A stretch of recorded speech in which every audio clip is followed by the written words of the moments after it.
안녕하세요. 유니서점입니다. 오늘 읽을 책은 보기왕이 온다 입니다. 서와무라 이치 지음, 아르테 출판사에서 펴낸 책입니다. 구독과 좋아요는 영상 제작에 큰 힘이 됩니다.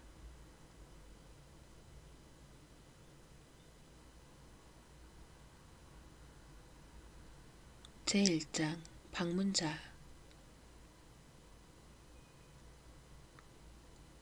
이 정도면 될까요? 저 정말로? 마루에서 미끄러져 넘어질 뻔하다가 겨우 멈춰섰다. 숨이 헐떡거려 말이 제대로 나오지 않았다. 손이 땀으로 흥건해져 스마트폰을 떨어뜨릴 뻔했지만 황급히 두 손으로 잡고 다시 전화기 너머에 있는 여성에게 물었다. 아내와 딸은? 그녀는 또랑또랑한 목소리로 침착하게 대답했다. 내 가족들은 괜찮으니 걱정하지 마세요. 그보다 본인부터 진정하시는 게. 서둘러 몸을 내밀어 복도 너머의 현관을 보았다. 하얀 벽과 천장 사이에 짙은 갈색 문이 자리하고 있었다. 불이 켜지지 않아서 어두웠지만 머리가 색을 기억하고 있었다. 평소의 문이다. 두터운 금속과 합성수지, 유리판을 보면서 나는 어떻게든 그렇게 생각하려고 했다. 거긴 보지 않는 편이 좋아요. 그녀가 갑자기 그렇게 말하는 바람에 나는 어설픈 연극을 하는 배우처럼 깜짝 놀라며 몸을 떨었다. 그런데 대체 언제? 이제 곧 올 거예요. 주술 준비는 되셨나요? 조금 전에 전화기를 통해 들은 그녀의 지시를 떠올렸다. 창문과 베란다를 잠그고 커튼도 모두 닫았다. 부엌칼도 전부 천으로 싸서 묶은 뒤 벽장 안쪽에 숨겼다. 수건을 감은 쇠망치로 집안의 거울을 전부 깨뜨렸다.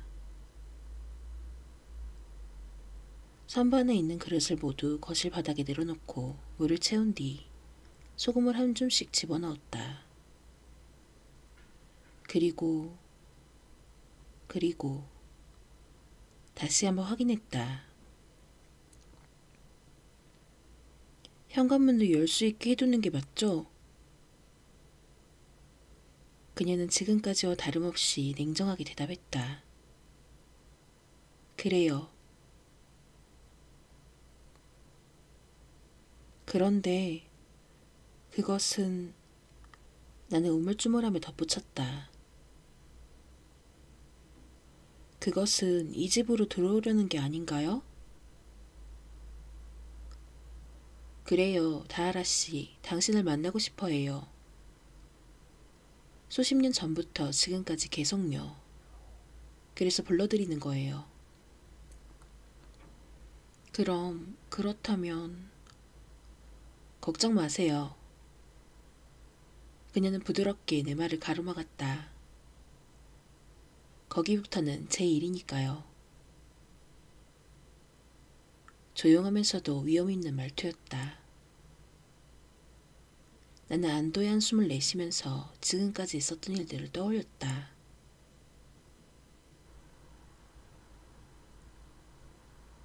쇼와 시대가 끝내갈 무렵 초등학교 6학년 여름방학의 어느 오후에 있었던 일이다. 당시 교토의 뉴타운에 살았던 나는 오사카의 변두리에 있는 외할머니 집에 혼자 가서 만화책을 보고 있었다. 무슨 만화였는지는 기억나지 않는다. 애초에 왜 부모님과 같이 가지 않고 혼자 갔는지, 거기부터 생각이 나지 않았다. 어쨌든 당시 70살쯤 되었던 할머니가 과자를 많이 준 덕분에 기분 좋게 만화 선매경에 빠져 있었다.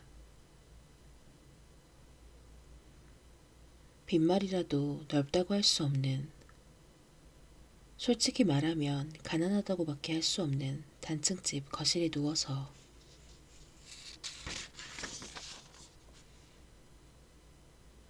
낡은 선풍기 소리와 다다미 밤바닥, 흙벽, 그리고 진드기 채취된 냄새.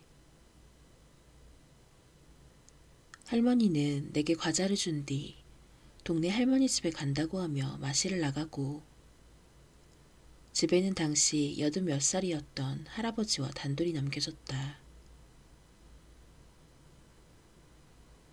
할아버지와는 대화가 없었다. 아니, 정확히 말하면 정상적인 대화가 없었다. 할아버지는 몇 년 전에 뇌출혈로 쓰러졌는데 자리에 눕자마자 치매에 걸렸다. 치매는 눈 깜짝할 사이에 심해져서 당시에는 몇몇 단어를 계속 중얼거리는 젖먹이 어린아이나 똑같은 상태였다. 할머니는 할아버지를 돌보는 게 힘들지 않은지 명절에 인사하러 가면 우리 가족과 단란한 시간을 보내는 사이에도 환하게 웃으면서 할아버지의 대소변을 처리하거나 음식을 먹여주었다.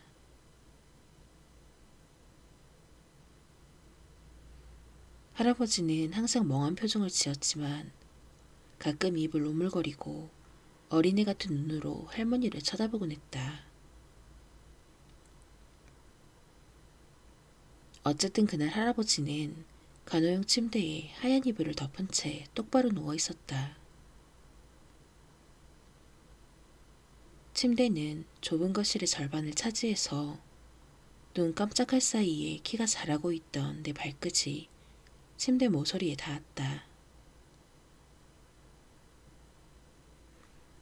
나는 침대에 기대거나 바닥에 엎드려 정신없이 만화책을 보면서 여름날 오후를 만끽하고 있었다. 엄마, 엄마. 할아버지가 갈라진 목소리로 몇 번이나 불렀다. 할머니를 부르는 거다. 우리는 그렇게 생각했는데 실제로는 어땠으려나? 엄마, 엄마. 지금 안 계세요. 나는 고개를 들지 않고 대답했다. 할아버지는 잠시 입을 다물었지만 몇 분이 지나기도 전에 다시 불렀다.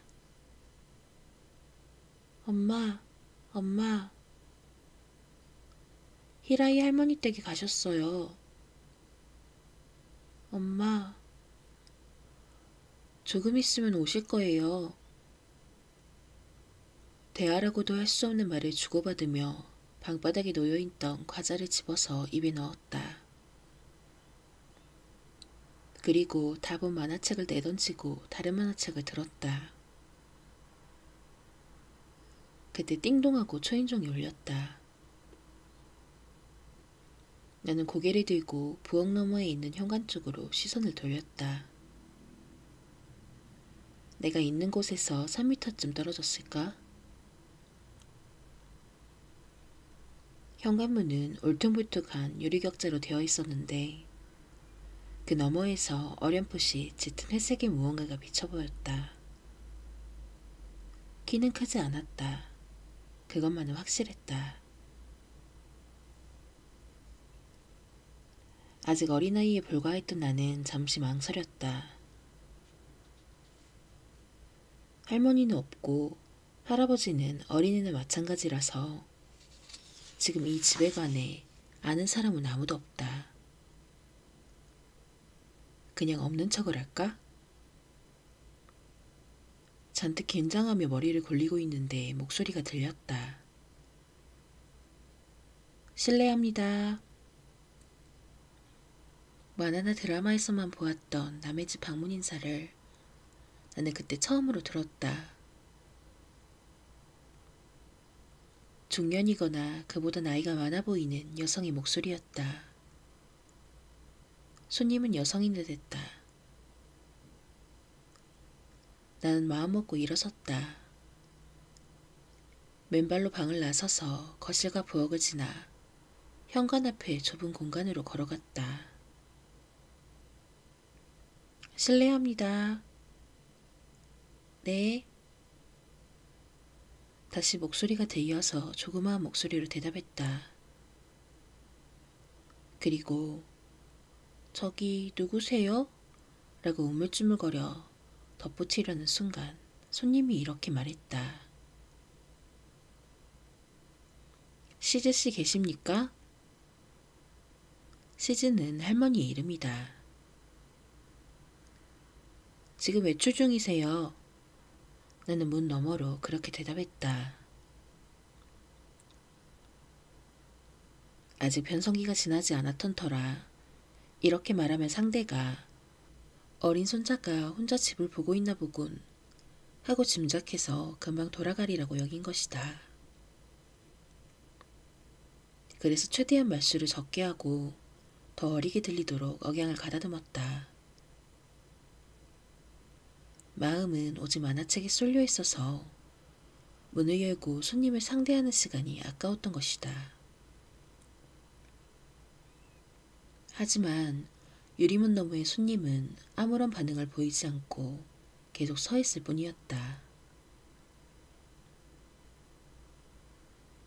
침묵을 견디지 못하고 할머니와 내 신발만으로도 발 디딜 틈이 없는 곳에 발을 내리려고 한 순간 다시 목소리가 들렸다.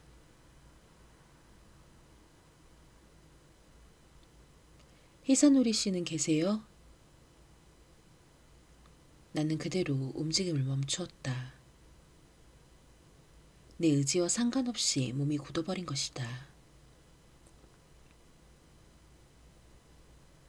희사노리는 할머니의 장남이자 어머니 오빠의 이름이다.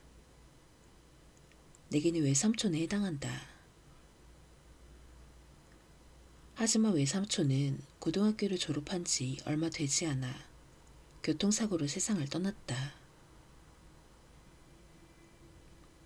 내가 태어나기 훨씬 이전이고 당시로부터 거슬러 올라가도 30여 년 전 일이다. 거실 별단의 영정사진 안에서 스탠딩 컬러의 옷을 입고 치아를 드러내며 활짝 웃고 있는데 밝은 기운이 사진밖까지 전해졌다. 단발머리 소녀를 안고 있는데 아마 어머니 일이라. 외삼촌이 오래전에 돌아가셨다는 사실을 어떻게 손님이 모를 수 있을까? 설사 외삼촌이 살아있다고 해도 무슨 볼 일이 있어서 찾아온 거지? 나는 고개를 갸웃거리며 유리문을 노려보았다. 회색 그림자는 계속 서 있었다. 유리가 울퉁불퉁해서 자세히는 보이지 않았다. 다만 윤곽이 일그러지고 표면이 선명하지 않아서 뒤틀린 회색 덩어리로만 보일 뿐이었다. 돌연 등줄기가 서늘해지며 온몸에 소름이 돋았다. 순간 망상에 빠진 것이다. 문을 열면 유리문 너머로 본 것처럼 일그러진 회색 덩어리가 이리저리 흔들리면서 서 있는 게 아닐까? 물론 그건 단순한 망상에 불과하다. 아직 어리긴 하지만 그런 사실은 알고 있었다. 다만 무서운 공포가 온몸을 휘감았다. 바보 같긴. 한쪽에서는 자신을 그렇게 냉정하게 지켜보는 시선도 있었다. 없어요. 가까스로 대답을 했는데 얼마 지나지 않아 다시 목소리가 들렸다. 긴지씨, 긴지씨, 긴지씨는 계세요? 안에 계시나요? 긴지는 할아버지 이름이다. 그런데 왜 3번이나 불렀을까? 잘못 말한 것처럼 들리진 않았다. 어떻게 대답해야 좋을지 몰라서 가만히 있자 손님은 천천히 몸을 흔들었다. 치가스리. 내 귀에는 분명히 그렇게 들렸다. 의미를 알 수 없는 4글자. 어느 지역의 사투리일까? 어쨌든 억양도 없이 단지 소리만 늘어놓은 것 같은 느낌이었다. 더구나 말하는 것이 몹시 힘들어 보였다. 수십 년이나 말한 적이 없는 단어를 오랜만에 소리내어 말하는 것처럼. 쓱 벼랑간 회색 덩어리가 커졌다. 문을 향해 한 걸음 다가온 것이다. 유리 너머로 피부색이 보였다. 회색이었던 것은 옷이고 머리칼은 까맣다. 하지만 얼굴 생김새는 알 수 없었다.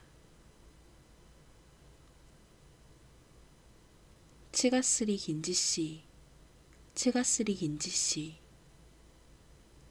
느긋한 목소리, 입이 움직이는 것이 보인다. 손님은 내가 알아들을 수 없는 말로 할아버지에게 말을 걸었다. 그제야 겨우 이 사태가 정상이 아님을 깨달았다. 이건 정상적인 방문이 아니다. 어떤 용건이 있든 남의 집을 방문할 때 정당한 절차가 이루어지지 않았다. 어린아이의 좁은 소견으로도 그 정도는 알 수 있었다. 그리고 그것이 무엇을 의미하는지 논리적으로 추측할 수 있었다. 이 손님은 정상적인 사람이 아니다. 즉, 문을 열어서는 안 된다. 할아버지가 있다고 대답해서도 안 된다. 손님은 어느새 문에 딱 달라붙을 만큼 가까이 다가와서 두 손을 유리문에 찰싹 붙였다. 작은 키에 비해 손은 크고 손가락은 길었다. 엄청난 공포로 인해 눈을 들어올릴 수 없었고 당연히 손님의 얼굴을 볼 수 없었다. 긴지씨, 긴지씨, 긴지씨, 히사노리씨, 으치가. 손님 목소리가 조금 전보다 훨씬 커졌다. 유리문이 떨리는 것이 보였다. 돌아가. 느닷없이 안쪽에서 고함치는 소리가 들려서 나는 으앗 하고 소리를 지르며 엉덩방아를 찧었다. 황급히 고개를 돌렸지만 눈에 보이는 것은 침대와 누워있는 할아버지 왼손뿐이었다. 왼손은 핏줄이 붉어질 만큼 꽉 쥐고 있었다. 할아버지가 고함을 친 걸까? 손님을 쫓아내려고 한 걸까? 설마. 다시 현관으로 시선을 돌렸고 이번에는 소리를 내지 않고 비명을 질렀다. 유리문 너머에 있던 회색 그림자는 사라지고 한여름의 햇살과 화분의 화초가 희미하게 보일 뿐이었다. 그런 상태로 얼마나 멍하니 있었을까? 거실에서 부리는 소리에 정신이 들었다. 히데키. 이번에는 확실하게 할아버지의 목소리였다. 그것도 최근 몇 년 동안 계속 들었던 몽롱한 중얼거림이 아니라 또렷한 목소리다. 할아버지가 내 이름을 부른 거 몇 년 만일까? 세 걸음 만에 거실로 뛰어들었고 그러자 할아버지는 침대에 누운 채 또렷한 눈길로 나를 보았다.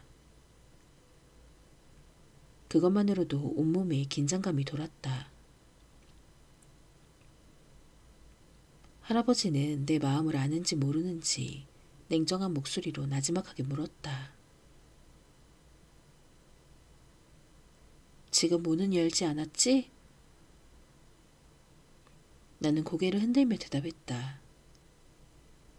안 열었어요. 할아버지는 깊은 주름이 더 깊어질 만큼 얼굴이 찡그리더니 입술을 꾹 다물고 나서 작게 고개를 끄덕였다. 문을 열면 안 돼. 사실은 대답도 해선 안 돼. 물론 나도 고함을 쳤지만 말이야. 나는 당연한 의문을 입에 담았다. 안 열었어요. 저게 뭐예요? 목소리가 떨려서 창피했지만 할아버지는 잠시 입을 다물고 나서 진지한 얼굴로 대답했다.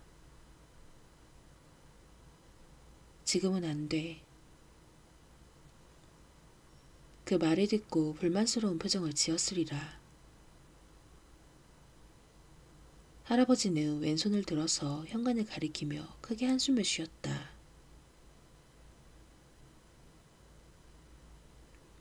내 말이 들리면 돌아오니까. 그냥 갔다는 게 믿을 수 없을 정도구나. 그 후에 할아버지와 어떤 이야기를 나누었는지 이상하게도 지금은 기억이 나지 않는다. 다만 할머니가 집으로 돌아왔을 때는 이미 평소의 상태로 돌아가서 엄마, 엄마란 말만 되풀이했다. 할머니는 그래요, 알았어요 라고 다정하게 말하며 옷을 갈아입히려고 하다가 갑자기 손길을 멈추었다. 세상에 이게 무슨 일이람? 온몸이 땀으로 흠뻑 젖었네. 그렇게 더웠나? 할머니는 서둘러 수건을 가지러 갔다.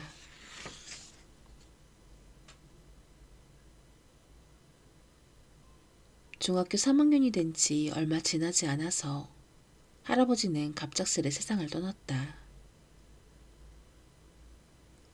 할머니가 빨래하는 사이에 다시 뇌출혈을 일으켰는데 발견했을 때는 이미 때가 늦었다고 한다. 할아버지는 젊은 시절에 친척을 모두 여의고 만년에는 사람들도 거의 만나지 않았다. 그래서인지 장례식장은 단출하기 짝이 없었다. 이웃사람과 할머니의 친척을 합쳐서 10명 남짓에 아버지의 회사 직원이 2명 참석했을 뿐이었다. 성대한 장례식이 좋다는 생각은 지금도 없지만 가끔 죽음을 생각할 때마다 항상 할아버지의 쓸쓸한 장례식이 떠오르곤 한다. 하지만 그보다 자주 떠오르는 건 발이 나기 전날 밤의 일이다. 그 장례식장에서 가장 작은 방, 장식이 거의 없는 소박한 관, 비교적 최근에 찍은 사진에서 얼굴만 잘라내 일본 옷을 입혀 합성한 영정사진. 그날 밤 상복 차림의 할머니와 어머니는 차를 마시면서 할아버지와의 추억을 나누었다.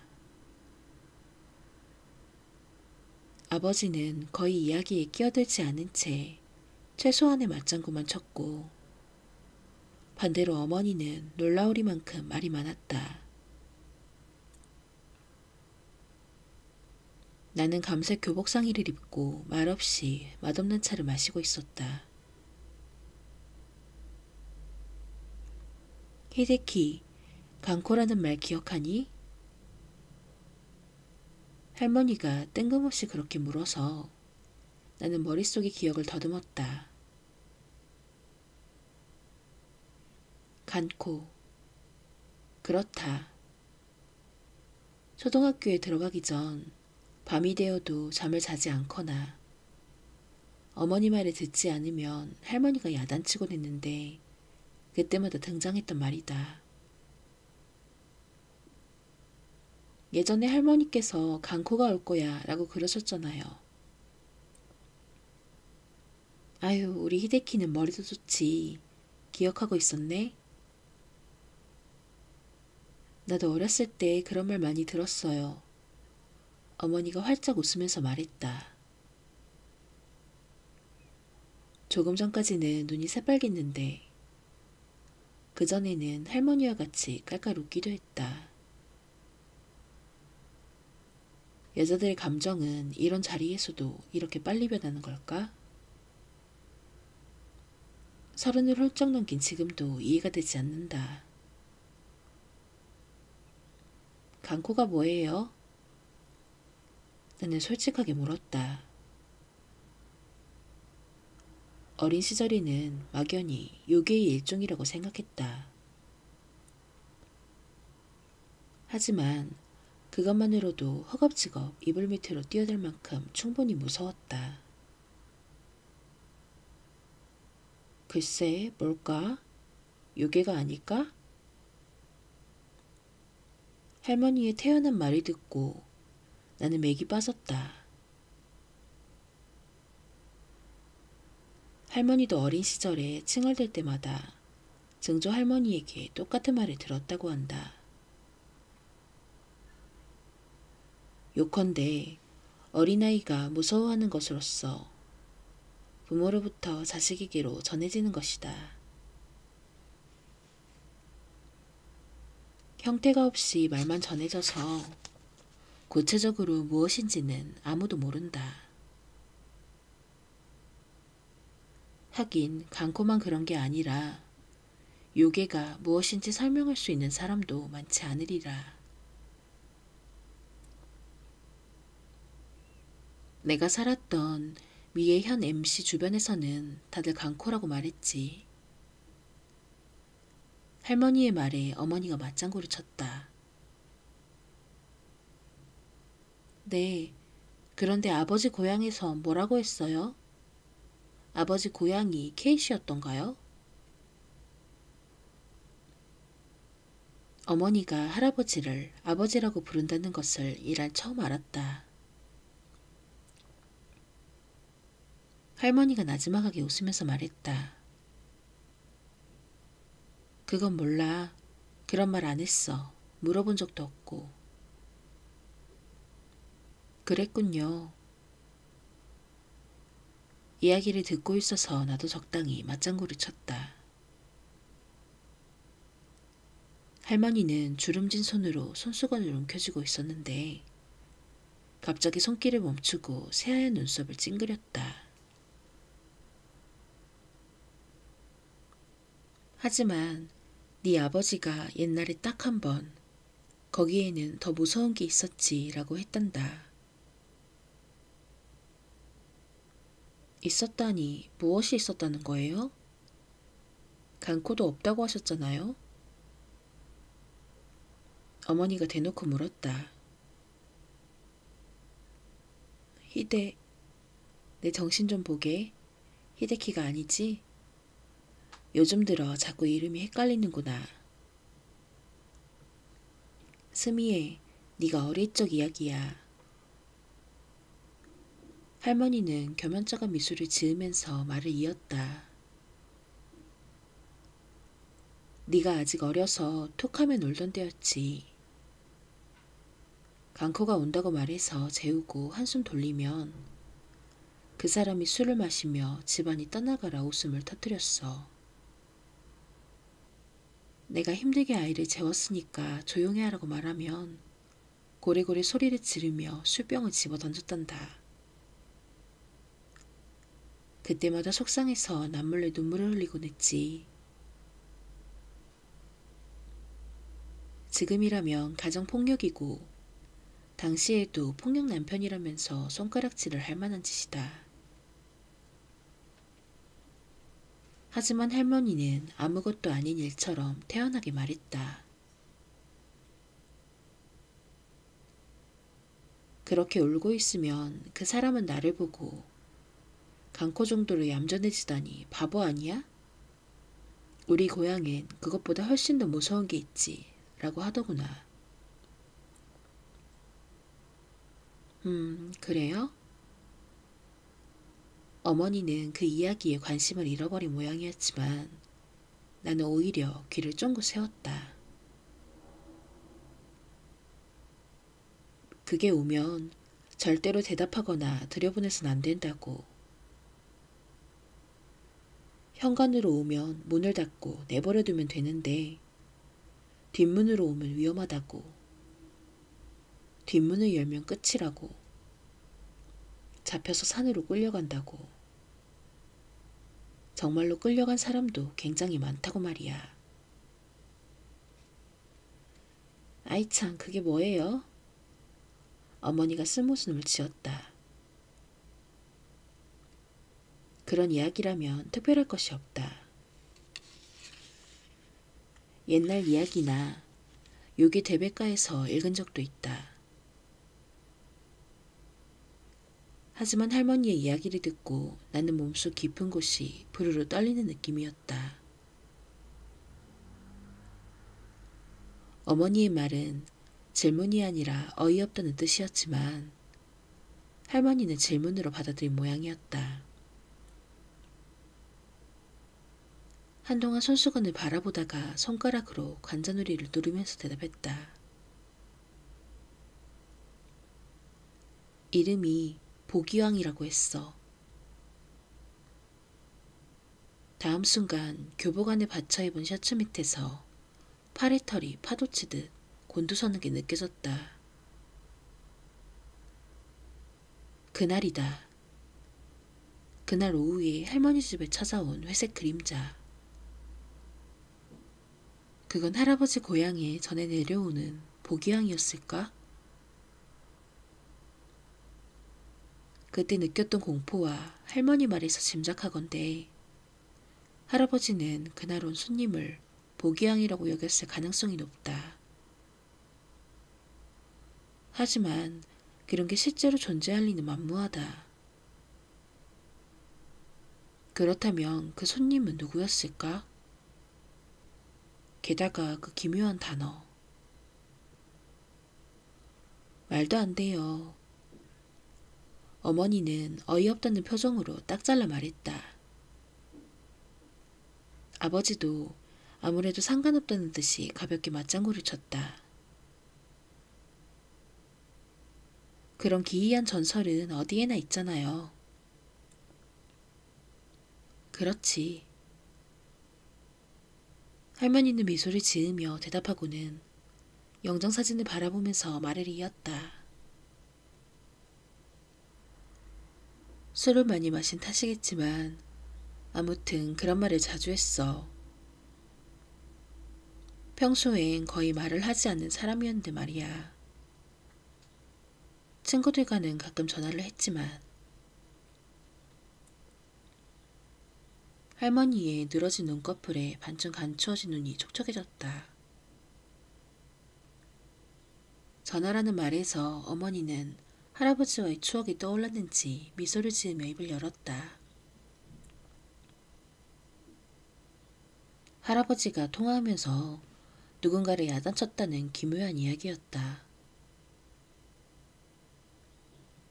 도중에 몇 번이나 말문이 막히며 눈물을 흘리기도 했지만 마지막에는 소리내어 웃었다. 그 이야기를 흘려들으면서 나는 등을 타고 흐르는 식은땀에 몇 번이나 몸을 떨었다. 그날은 아버지의 차를 타고 집에 갔을까? 아니면 할머니 집에서 잤을까? 그 장례식장은 숙박이 금지였기 때문에 어느 한쪽이었을 테지만 기억이 나지 않았다.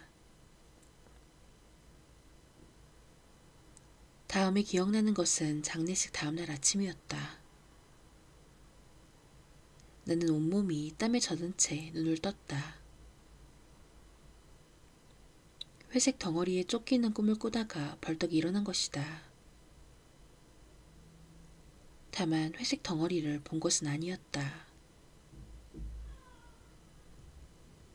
회색 덩어리처럼 생긴 것에 쫓기면서 할머니의 집 근처와 학교, 딱 한 번 가본 적이 있었던 고베의 항구가 뒤섞인 곳을 뒤엉킨 발로 뛰고 또 뛰면서 계속 도망친 것이다.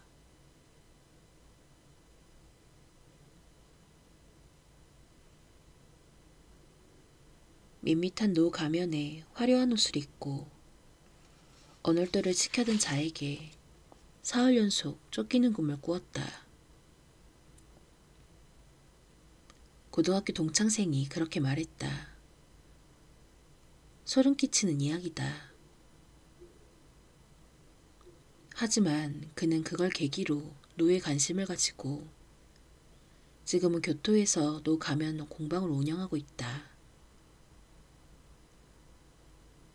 나는 그날 사건을 잊지는 않았지만 그것이 정렬로 바뀌는 일도 없었다. 그리하여 별다른 희망도 없이 내 실력이라면 확실히 합격할 수 있고 집에서 다닐 수 있는 대학에 진학했다. 동아리 친구들과 많은 시간을 함께하고 이런저런 아르바이트를 하면서 시간을 보냈다. 공부는 거의 하지 않았지만 연애는 남들만큼 했다. 친구들에게 휩쓸려 도쿄의 회사에 지원해 면접을 보았다. 몇 군데에서 합격 통지를 받았는데 마이너 제과업체인 도노다 제과의 영업부를 선택했다. 도쿄 각지의 슈퍼마켓과 소매점을 돌아다니며 회사 상품의 판매와 평가를 정확한 수치로 파악하고 신제품을 홍보하는 일이다. 처음에는 상사와 같이 다녔는데 익숙해지자 혼자 다니고 더 익숙해지자 부하 직원을 데리고 다녔다. 점차 사투리가 없어지면서 표준어로 정확하게 말하게 되었다. 근무 평가는 좋지도 나쁘지도 않았다. 나이가 들수록 담당하는 일의 규모가 커지고 취급하는 금액도 커졌다. 부릴 수 있는 인원도 많아지고 떠맡는 책임도 늘어났다. 그러면서 보람과 성취감이 커졌지만 그의 정비례에 스트레스도 많아졌다. 식사와 술의 양이 늘으면서 입사한 지 10년 만에 체중은 15kg이 늘었다. 대학 동기가 잇따라 결혼하는 가운데 나름대로 독실 생활을 즐겼지만 마음 한쪽에서는 묵직한 책임감이 떠나지 않았다. 외아들이라는 것, 언젠가 부모님을 모셔야 한다는 것, 그러려면 반려자가 있어야 한다는 것. 가나를 처음 만난 것은 32살의 초음이었다. 당시 그녀는 29살로 거래처인 생활마트란 슈퍼마켓 이타바시점에서 파트타임 창으로 일하고 있었다. 업무 이야기를 하는 사이에 마음이 맞아서 사적으로도 만나게 되었다. 기본적으로는 토요일과 일요일에 쉬고 아무리 바쁘다 해도 일요일은 쉴 수 있는 나와 달리 그녀는 토요일과 일요일에도 일하는 경우가 많았다. 만나지 못하는 날에는 조바심이 나기도 했지만 착하고 까탈스럽지 않은 그녀 덕분에 교제한 지 2년째 겨울에 약혼하고 이듬해에 결혼하기로 약속했다. 그녀를 데리고 연말에 고향으로 내려가자 집에 할머니가 있었다. 예전에 할아버지와 살았던 집을 몇 달 전에 처분하고 부모님과 같이 산다고 했다. 부모님은 마음씨 고운 가나를 마음에 들어했다. 저녁 식사 자리에서 결혼 이야기를 전하자 한바구음을 지으며 좋아했다. 성질이 급한 어머니는 벌써 손주 이야기를 꺼내서 술에 취한 아버지가 웃으면서 타박을 주기도 했다. 가나는 수줍은 얼굴로 미소를 지을 뿐이었다. 할머니는 식탁 한쪽에서 대화에 끼어들지 않고 쓸쓸한 미소를 지었다. 머리숱은 깜짝 놀랄 만큼 줄어들어 두피가 훤히 보였다. 원래 작았던 몸은 예전보다 더 작아진 것처럼 보였다. 1월 1일 아침, 가까운 신사에 기도하러 갈 때도 할머니는 집에 있겠다고 했다. 부모님과 가나는 어느새 허물없는 모습으로 추운 날씨에도 사람들로 북적거리는 신사에서 담소를 나누며 걸었다. 그 모습을 보면서 나는 늙고 약해진 할머니가 떠올라 마음에 걸렸다. 집으로 돌아가자 아버지는 거실에 을에 앉는 자리에 앉아서 설날의 특별 프로그램을 보기 시작했다. 어머니는 할머니를 제외한 인원수의 커피를 타더니 식탁에서 가나와 마주 앉아 이야기를 시작했다. 가나는 쿠키를 들고 TV를 힐끔힐끔 쳐다보면서 어머니와 최근의 개그맨에 대해서 말하고 있었다. 가끔 즐거운 웃음소리가 들렸다. 커피를 한 모금 마시고 나서 할머니 방으로 갔다. 예전에 창고로 사용했던 3평짜리 방에는 카펫이 깔려 있었다. 커튼을 닫아놓은 어두컴컴한 방에서 할머니는 불단을 향해 몸을 웅크리고 있었는데 마주잡은 손에는 검은색 염주가 들려 있었다. 입에서는 가냘픈 목소리로 연불 같은 것이 흘러나왔다. 문에 등을 지고 있어서 얼굴은 보이지 않았다. 할머니의 비스듬한 앞쪽으로 천천히 걸어가서 방바닥에 앉았다. 할머니는 잠시 손을 마주잡고 중얼거리며 절을 하더니 이윽고 고개를 들고 나를 보았다.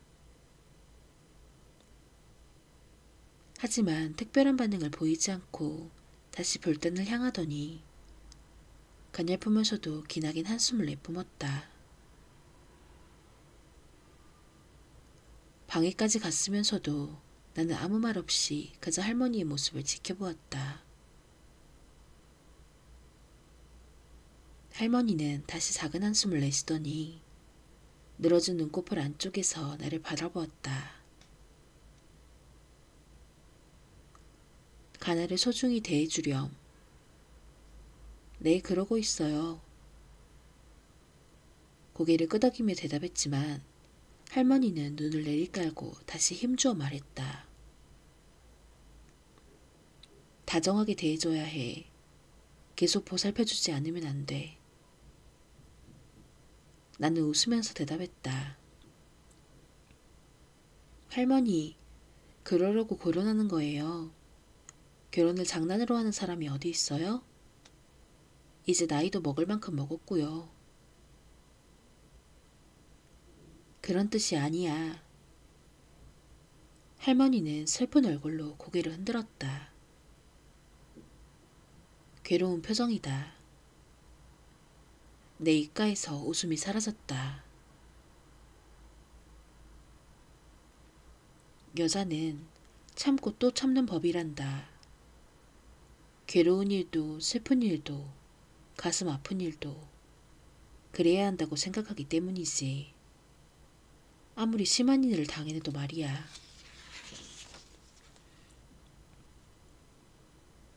나름대로 진지하게 들었지만 마음 한쪽에서는 캐캐묵은 사고방식이라고 여겼을지도 모르겠다. 요즘 세상에는 그렇게 참고 견디는 걸 미덕으로 여기는 여성은 없다고. 그리고 그런 마음이 얼굴에서 나타났으리라. 할머니가 벼랑간 내 손을 잡았다. 얼굴은 쪼글쪼글하고 작은 손은 메말랐으며 뼈만 앙상했다. 할머니가 이렇게 작고 초라했던가. 적당한 말을 찾고 있는데 할머니가 먼저 말했다. 가나가 그런 사람인지 아닌지는 몰라. 요즘 여자들은 괜찮을지도 모르지. 하지만 소중히 대해야 하는 건 똑같단다. 할머니 말이 맞다. 평생 소중히 대하고 대화도 많이 할게요. 그래야 한다.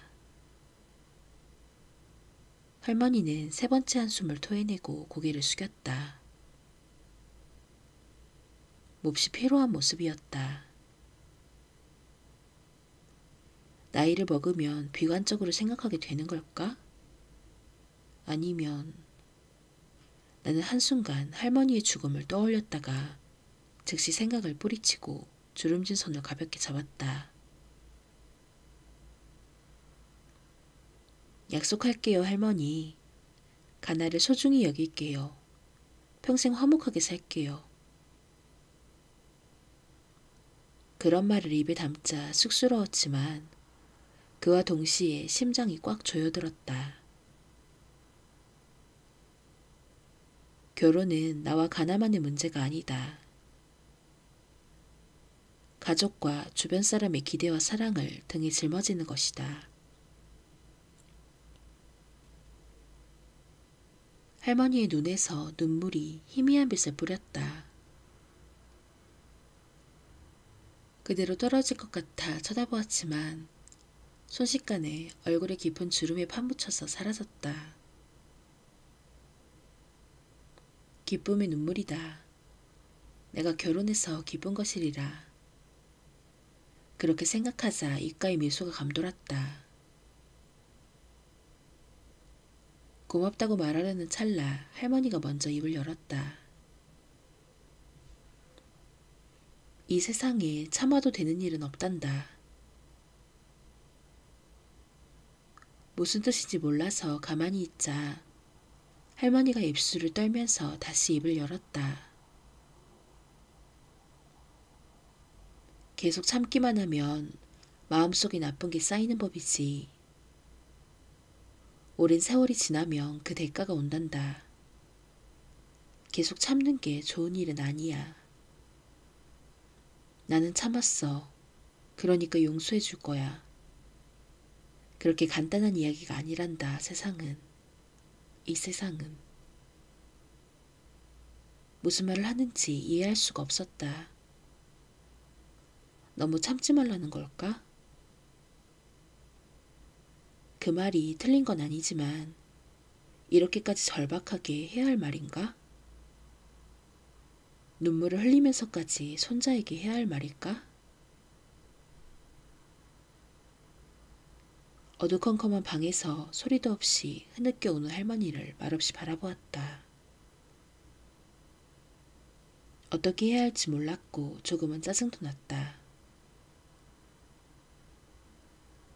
이유도 모른 채 답답한 분위기에 짓눌리는 상황이 견디기 힘들었다. 신경 써주셔서 고마워요. 가나한테도 그렇게 말할게요. 억지로 밝게 말하고 매정하게 느껴지지 않도록 조심하면서 할머니의 손을 놓았다. 할머니는 촉촉이 젖은 새빨간 눈으로 자리에서 일어선 나를 올려다보았다.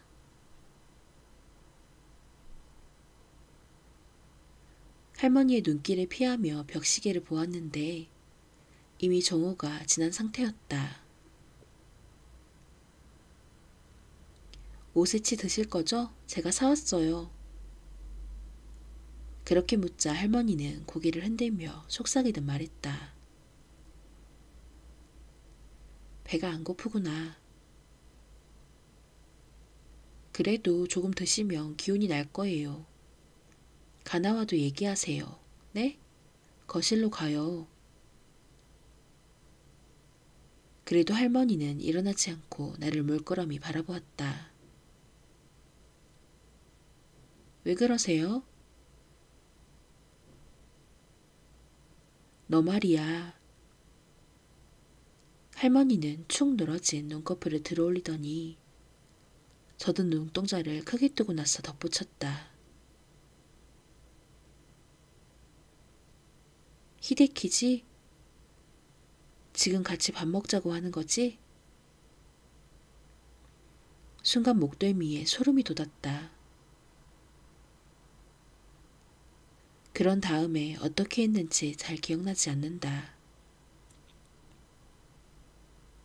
할머니를 혼자 두었을 리 없으니까 아마 태어난 척하며 둘이 거실로 나왔으리라. 6월 도쿄에서 결혼식을 올렸을 때 부모님과 친척들을 초대했는데 이때도 할머니는 혼자 교토에 남았다. 결혼식이 시작되기 전에 어머니에게 넌지시 할머니에 관해 물었더니 다리와 허리가 더 약해지셨는데 그것 말고는 건강하셔 라는 대답이 돌아왔다. 치매가 오지 않았느냐고 물으려다가 그만두었다. 어머니가 이상하다고 느끼지 않는다면 괜찮으리라. 스스로에게 그렇게 말하고 나는 결혼식에 신경 쓰기로 했다. 실제로 할머니는 치매가 아니었다. 의식이나 기억은 너무나 또렷했으니까. 지금은 그런 사실을 알고 있다. 이듬해 가을에 할머니가 세상을 떠났다. 폐렴이었다. 향년 92살. 사인과 나이만 보면 호상이라고 할 수 있다. 다만 돌아가시기 얼마 전에 병상에서 딱 한 번 울며 소리치신 적이 있다고 한다. 그 말을 할 때마다 어머니는 항상 눈물을 흘렸다. 죽음이 코앞으로 다가와도 항상 냉정했는데 막상 그때가 되니까 죽음이 들어오셨던 모양이야. 하지만 나는 알고 있다. 할머니는 죽음을 두려워했던 게 아니다. 할머니는 그때 이불을 미치고 어머니의 손을 뿌리치며 작은 손발을 정신없이 휘둘렀다고 한다. 부탁드립니다. 제발 돌아가 주세요. 사내만은 데려가지 마세요. 긴지씨야? 긴지씨 따위는. 두 손을 마주잡고 절을 하면서 거듭 말했다고 한다. 사람을 산으로 데려가는 존재. 할아버지와 관계가 있는 존재인가? 이 말을 듣고 마음속에 솟구친 의혹은 한 가지였다. 할머니가 두려워했던 것은 보기왕이 아닐까? 할머니가 세상을 떠나고 한 달 뒤에 아내가 딸을 낳았다.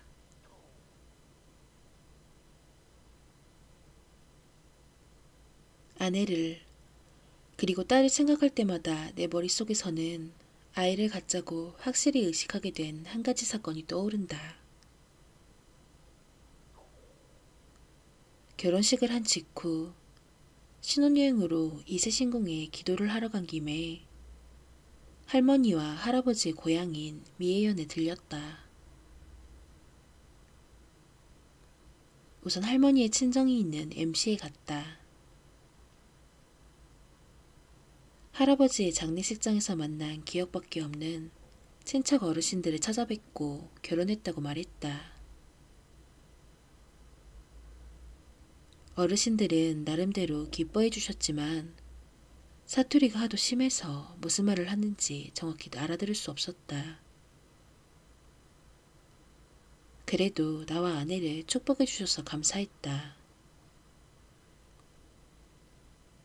평소에 만난 적도 없는 먼 친척인데다 서로 왕래도 없었는데 축의금까지 주셔서 기쁘게 받았다.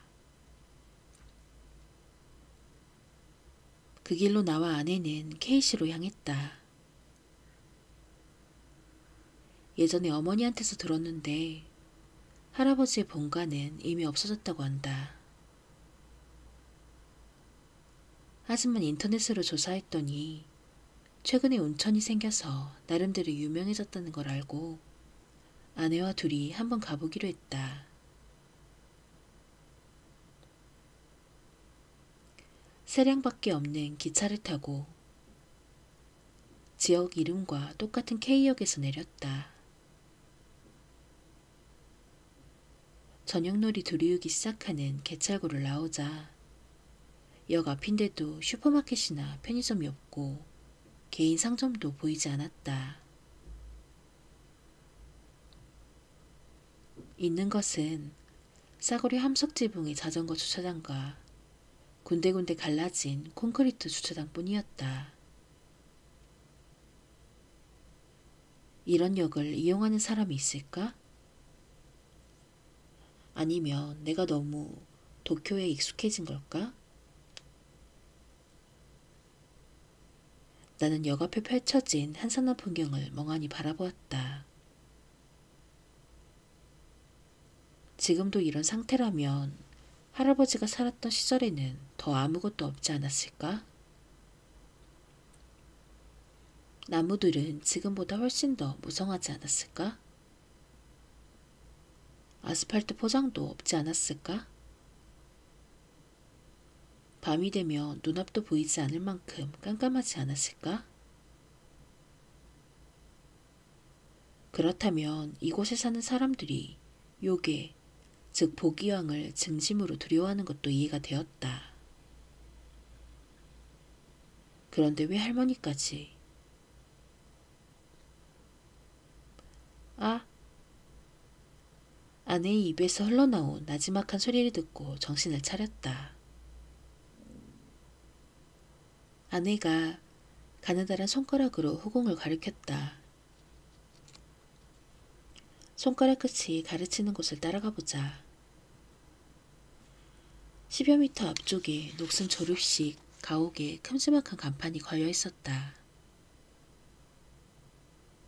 간판은 그곳에 어울리지 않을 만큼 새 것이었는데 큰 글씨로 이렇게 쓰여 있었다. 철이 함유된 온천, 원천수 사용, 고다카라 온천, 200m 앞에서 우회전. 글씨 옆에 일러스트에는 남녀노소가 한 명씩 미소를 지으며 바위로 둘러싸인 온천물에 몸을 담그고 있었다. 어떤 사람은 바위에 걸터앉아 무릎까지 잠그고 어떤 사람은 어깨까지 담그고 있었다. 사람들의 머리 위에는 새하얀 수건이 놓여있고 그 위에는 구불구불한 세로선이 3개 그려져 있었다. 새하얀 수증기가 나머지 여백을 메우고 있는 전형적인 온천 일러스트였다. 저거 아니야? 아내의 말을 듣고 무심결에 맞장구를 쳤다. 그래 저기 같군. 하지만 내 머리를 온통 차지한 것은 온천이 아니라 아이 보물이란 뜻의 고다카라는 말이었다. 아이 보물, 아이. 물론 그때까지 아이에 대해 한 번도 생각해보지 않은 것은 아니다. 아내와 이야기한 적도 있었다. 하지만 그것은 모두 꿈이나 상상의 영역을 벗어나지 않는 시시한 이야기였다. 한번 가볼까? 아내가 손수건으로 얼굴에 땀을 닦으면서 말했다. 돌아다니느라 흘린 땀을 씻고 싶은 걸까? 아니면 신혼여행 일정을 소화하기 위해서일까? 그것도 아니면 더 깊은 의도가 있을까? 아내의 진심을 알 수 없어서 일단 그러지 뭐 라고 대답한 뒤 간판의 화살표가 가리키는 방향으로 걸음을 내딛었다.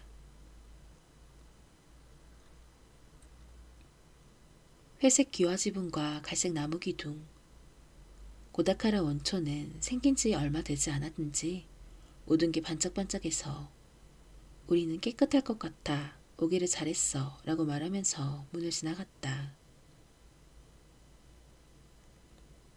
샌발을 넣는 로커에는 예상외로 빈 곳이 많지 않았다. 의외로 사람이 많나 보군 하고 말하면서 자판기에서 목욕 세트 버튼을 눌렀다.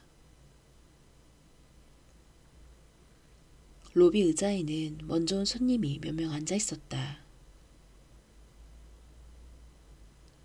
우리와 비슷한 연배로 보이는 여성과 중년 여성.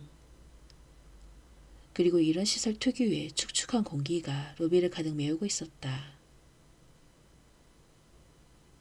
역시라고 해야 할까? 간판 일러스트와 달리 욕탕은 남녀가 별도였다. 온천의 효능과 유래가 쓰여 있는 커다란 나무판 앞에서 나는 아내를 불러 세웠다. 응? 아내가 나를 똑바로 바라보았다. 나는 역에서 여기까지 오는 동안에 생각한 것을 머리로, 아니 가슴으로 정리했다. 중요한 것은 아내인 가나의 마음을 헤아리고 대처하는 게 아니다. 남편인 내가 어떻게 생각하고 어떤 결단을 내리느냐는 것이다. 나는 아내의 이마에 얼굴을 가까이 대고 말했다. 있잖아. 아이를 갖고 싶어. 입욕 세트를 껴안은 아내는 멍하니 입을 벌린 채 그대로 굳어졌다. 그리고 즉시 얇은 입술 끝이 올라갔다. 갑자기 그게 무슨 말이야? 아, 아내가 가지런한 치아를 보이며 눈을 반짝반짝 빛냈다. 여기 이름 때문이야? 그래. 그래서 무심코 그런 생각이 들었다고 할까? 아내는 후후하고 가볍게 웃더니 갑자기 얼굴이 찡그리며 고개를 숙였다. 왜 그래? 아니야, 미안해. 아내는 한 손을 눈에 대고 얼굴을 들었다. 기뻐서 그래. 아이에 대해 신중하게 생각해줘서. 그렇게 말하고 아내는 코를 훌쩍였다. 아내를 안으려 하다가 황급히 그만두고 오른손을 어정쩡하게 어깨에 둘렀다. 자기는 어때? 나도 아이를 갖고 싶어. 아내는 눈물을 글썽이며 그렇게 대답했다. 탈의실에도 욕탕에도 손님이 별로 없어서 쇠냄새가 나는 갈색 온천물에 몸을 담그면서 나는 왕이 된 기분을 만끽했다. 로비에서 커피 우유를 마시며 아내를 기다리는 동안 앞으로의 인생을 생각했다. 아이가 있는 인생을, 아이를 키우는 내 모습을. 아내가 아이를 가졌다고 말한 것은 그로부터 6개월 후의 일이었다. 고다카라 온천에서는 아이를 갖고 싶다고 말했지만 임신에 대한 불안과 망설임은 당연히 있었을 것이다. 온천에서 집으로 돌아오는 길에도 아내는 미래에 대해 고민하는 것 같았다. 그리고 막상 아이를 갖게 되자 이런저런 부정적인 생각이 들었던 모양이다. 호르몬 수치가 변하면서 몸과 마음의 균형이 달라졌기 때문일지도 모르겠다. 침대 위에서 불안한 듯 쥐어짜는 목소리로 아이를 가졌다고 말하고 나서 아내는 나를 올려다보았다. 나는 아내의 눈을 똑바로 쳐다보며 선언하듯 말했다. 축하해. 우리 둘이 잘 키우자. 아이가 태어나면 결코 아내에게만 육아를 떠맡기지 않겠다. 아버지인 나도 육아에 함께하겠다. 부부가 힘을 합쳐 열심히 아이를 키우자.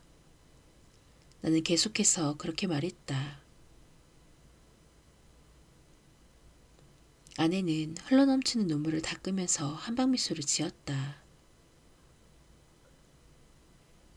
입덧이 시작되면서 아내는 생활마트의 파트타임 일을 그만두고 집에서 쉬게 되었다.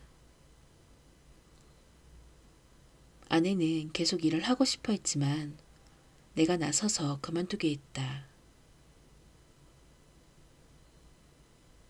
그때까지는 아내의 의견을 존중했지만 아이에 관해서는 고집을 부렸다.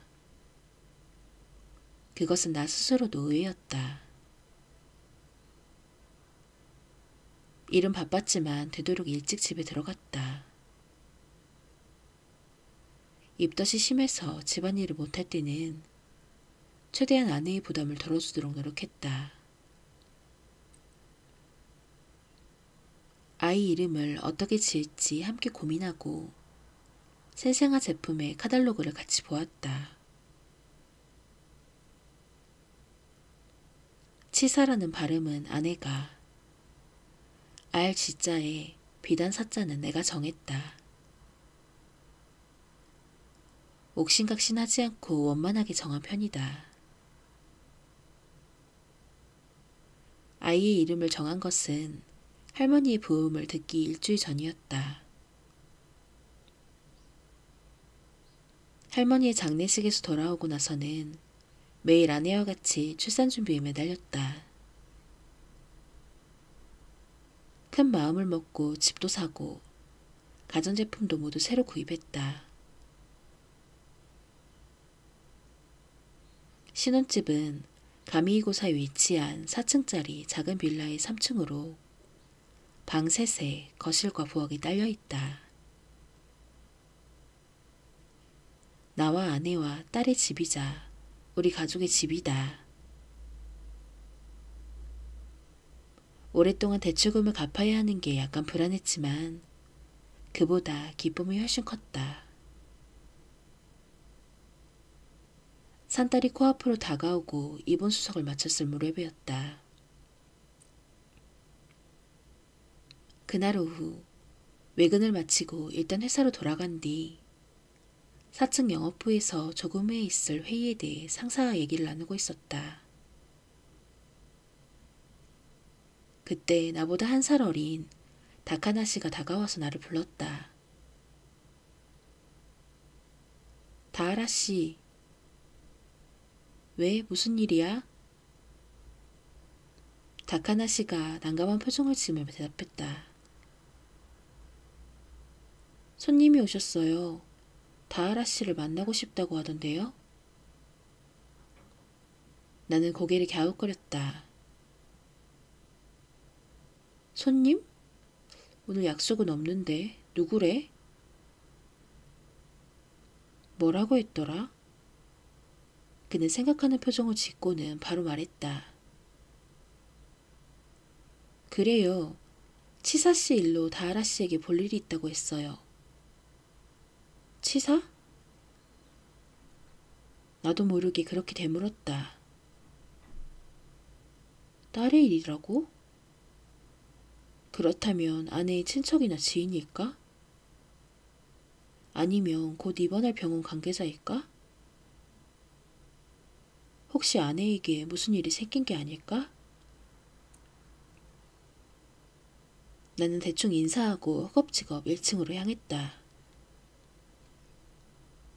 회사가 작아서 로비라고 할 만한 공간은 없고 작은 건물의 활짝 열려있는 문 앞에 엘리베이터와 계단, 로마 신전의 기둥을 본뜬 대리석 전화대가 있을 뿐이었다.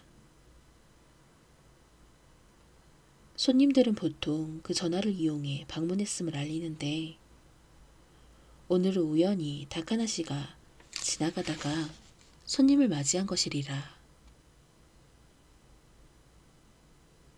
엘리베이터에서 내리자 전화대 앞에도 문 주변에도 아무도 없었다. 어떻게 된 걸까? 만일을 위해 밖으로 나가 주변을 살펴보았지만 가을바람이 부는 길에도 그럴 만한 사람은 보이지 않았다. 다시 건물 안으로 들어가자 계단에서 다카나 씨가 쿵쾅쿵쾅 뛰어내려왔다. 손님은요? 겨우 몇 층을 내려왔을 뿐인데 다카나 씨는 몹시 숨을 헐떡였다. 나는 고개를 가로저으며 말했다. 아무도 없어. 누구였어? 그게 말이에요. 그는 헐떡이면서 윗옷을 벗었다. 더위를 많이 타서 땀을 많이 흘리는 타입이었다. 여자였는데. 그러니까 누구였냐니까? 나는 조바심이 드러나지 않도록 물었다. 젊은 여자였고. 어라? 그는 시선을 떨구고 미간에 주름을 잡았다. 그리고 윗옷을 팔에 걸친 채 그대로 굳어지더니 이윽고 멍한 얼굴로 나를 쳐다보았다. 죄송해요. 전혀 기억이 안 나요. 나는 가볍게 웃었다. 나 참 어이가 없군. 이름은 들었을 거잖아. 아니요, 그게... 그는 입구를 쳐다보았다. 몇 번 전의 상황을 필사적으로 떠올리려고 하는 듯했다. 이상하다. 분명히 저기에 있어서 제가 말을 걸었고 그리고 치사일 때문이라고 했어? 네, 그런데 치사씨가 누구예요? 사모님인가요? 치사는 그제야 겨우 깨달았다. 아직 그 누구에게도 딸의 이름을 말하지 않았다. 아내도 다른 사람에게 말했을 리 없다. 무사히 태어난 후에 사람들에게 정식으로 말하자. 그렇게 약속했기 때문이다. 물론 내가 모르는 곳에서 아내가 실수로 말했을 수도 있다. 병원 관계자라면 그럴 가능성은 더 높을 것이다. 하지만 고개를 가웃거리는 다카나 씨한테서 눈길을 돌리고 안주머니에서 휴대폰을 꺼냈다. 등록되어 있는 아내의 전화번호를 누른 뒤 휴대폰을 귀에 대고 난감한 얼굴로 다시 윗옷을 입으려는 다카나 씨를 별 생각 없이 바라보았다. 그는 소매에 왼팔을 넣으면서 오른팔로 윗옷을 잡아당겼다. 오른팔의 팔꿈치가 올라갔다. 이봐. 무의식증이 그를 불렀다. 다카나 씨는 왜 그러나는 표정으로 나를 보았다. 그 팔 어떻게 된 거야? 띠리리링 하는 신호음을 들으면서 왼손으로 그의 오른팔을 가리켰다. 두 팔의 바깥쪽이라고 할까? 지방이 붙기 쉬운 부분에 질척한 붉은 얼룩이 보였다. 붉은 얼룩은 하얀 셔츠를 적시며 점점 더 퍼져나갔다. 피다. 네? 왜 그러세? 그는 셔츠를 잡아당기고 나서야 겨우 피가 배어있음을 알아차렸다. 어디서 다쳤어? 아니요, 이게 뭐죠? 어떻게 된 건가요? 평소에 느긋하고 당당했던 그가 몹시 당황하면서 왼손으로 새빨갛게 물든 오른팔을 만졌다. 다음 순간 으악! 그는 비명을 내지르면서 하얀 바닥에 몸을 웅크렸다. 나는 휴대폰을 귀에 댄 채 어정쩡한 자세로 그를 도와주려고 했다. 다카나씨, 괜찮아? 으악!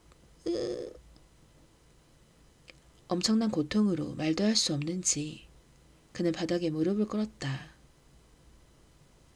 얼굴에 비지땀이 송골송골 맺혔다. 여보세요? 하필 이 타이밍에 아내가 전화를 받았다. 하지만 지금은 통화할 때가 아니다. 미안하지만 끊을게. 응? 무슨? 아내의 말을 무시하고 전화를 끊어버린 뒤 몸을 숙이고 그의 등에 손을 댔다. 그는 왼손으로 오른쪽 팔꿈치를 잡은 채 몸을 웅크리고 있었다. 셔츠의 오른팔은 이미 새빨갛게 물들어 있었다. 툭. 셔츠에서 새어나온 피가 하얀 바닥에 떨어졌다. 움직이지 마. 바로 구급차를 부를게. 고통으로 신음하는 그를 놔두고 119번을 누르면서 계단을 뛰어 올라갔다. 잠시 후 나는 소란스럽게 떠드는 다른 사원들과 구급차의 뒷모습을 멍하니 바라보았다.